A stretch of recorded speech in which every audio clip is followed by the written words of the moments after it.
beristighfar kepada Allah, berzikir kepada Allah, bersolawat kepada Rasulullah. Jadi istighfarnya itu bukan saja dengan lidah, bukan saja dengan bibir yang bergerak-gerak, tapi istighfarnya masuk ke dalam relung hati yang paling dalam. Kalau sudah masuk istighfarnya, malu berbuat dosa, malu. Walaupun gak ada orang yang melihat, tapi malu. Inilah yang dikatakan sebagai al-haya'u minal iman. Malu adalah sebagian daripada iman. Kalau sudah istighfarnya sudah nyancep, macet, jejek, tetek, insya Allah malu. Seandainya dia berada dalam satu ruangan, tidak ada satupun makhluk yang melihat, Allah yang maha melihat. Malu. Karena istighfar terus, istighfar terus, istighfar terus. Dahsyatnya istighfar, dahsyatnya sholawat, dahsyatnya zikir, langsung berhubungan kepada Allah Subhanahu wa Ta'ala. Bapak Ibu hadirin, insyaallah dimuliakan Allah Subhanahu wa Ta'ala.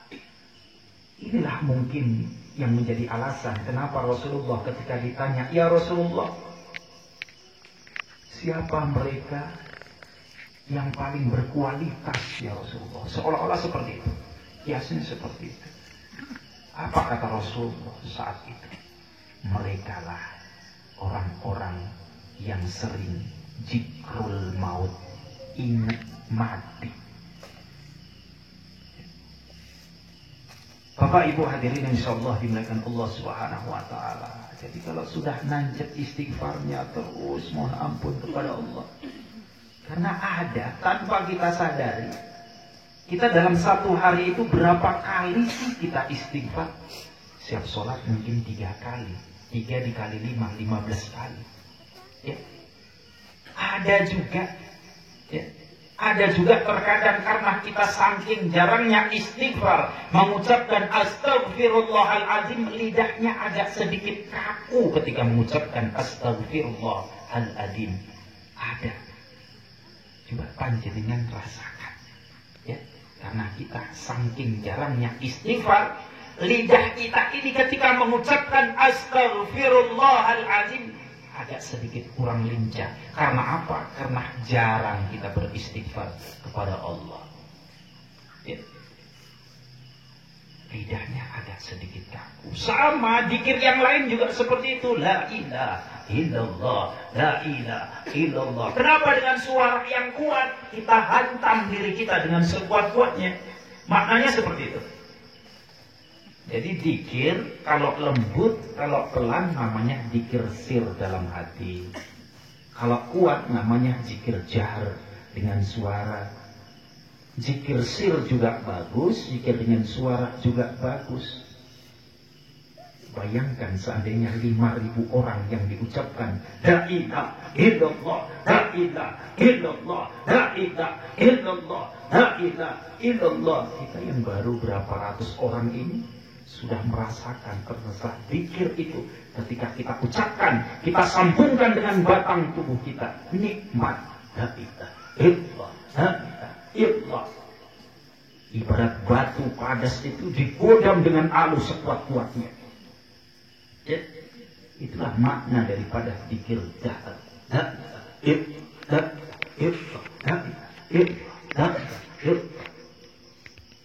Bapak Ibu hadirin yang insyaallah dimuliakan Allah Subhanahu wa Ta'ala. Sering saya sampaikan bahwasanya kita ngaji ini waktunya cuma sebentar, hanya sampai mati. Kalau besok pagi kita mati, berarti malam ini kita berakhir zikir. Gampang. Kita jangan mikiri sampai kapan kita zikir, sampai mati.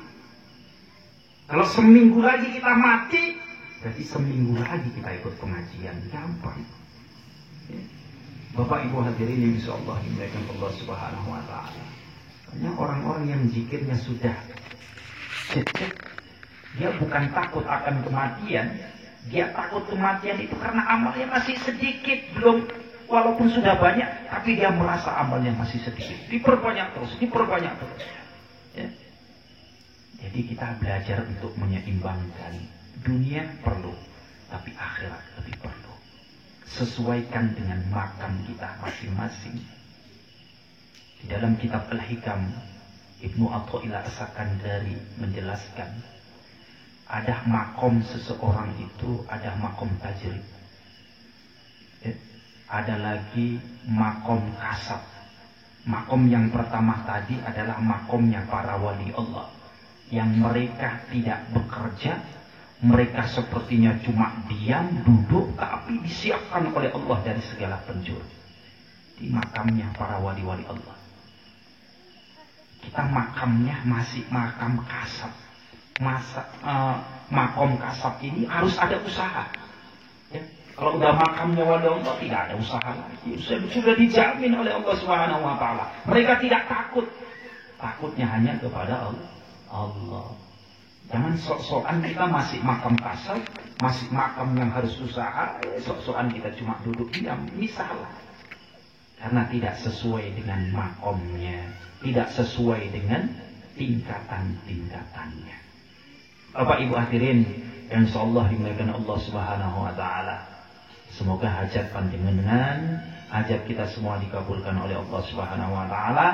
Kita doakan juga semoga pendopo kita cepat jadinya, sehingga orang-orang tua kita, anak-anak kita ketika hujan tidak berhujan-hujanan. Ya. Alhamdulillah di kilometer 16 juga sudah mulai berkembang. Di kilometer 2 juga akan segera kita bangun. Ya. Sering saya sampaikan bahwasanya untuk pembangunan di Ashifa ini tidak akan pernah ada selesainya. Ya, tidak akan pernah ada selesainya. Terus kita bangun, terus kita bangun, terus kita bangun, karena untuk kemaslahatan umat. Ya, untuk kemaslahatan umat. Di berbagai macam cabang akan kita bangun. Tugas kita, makanya di kaos jaket pertama itu tadi judulnya adalah Mazhab Cinta. Bukan berarti kita tidak bermazhab. Mazhab kita tetap Syafi'iyah. Tetapi dengan orang-orang yang berlainan mazhab, kita tidak mengajarkan permusuhan. Itulah yang dikatakan sebagai mazhab cinta. Mazhab cinta bukan aliran baru. Kalau kita berbicara tasawuf, tarekat, ada namanya Jalaluddin Ar-Rumi. Ya. Bapak Ibu hadirin insyaallah dimuliakan Allah. Begitu juga untuk setiap malam Selasa, alhamdulillah anak-anak muda kita juga sudah mulai banyak yang ikut silat gasmi. Ya. Saya sampaikan orang-orang tuanya juga kalau mau ikut monggo. Nanti kalau sudah terkondisi, sering saya sampaikan yang orang tua itu agak dipisahkan. Jadi gerakannya yang agak payah-payah, nah itu jangan diikuti. Nah seperti itu. Ibu-ibunya juga seperti itu. Jangan disamakan orang tua latihan sama kayak anak muda. Karena pagi-pagi mau dodos lagi, mau ngegrek lagi, mau angkong lagi, sengklek suwi. Ya, itu harus ada perbandingan-perbandingan seperti itu. Mungkin itu saja yang perlu saya sampaikan. Alhamdulillah di sini hadir orang tua kita, Mbah Yai, kita mintakan untuk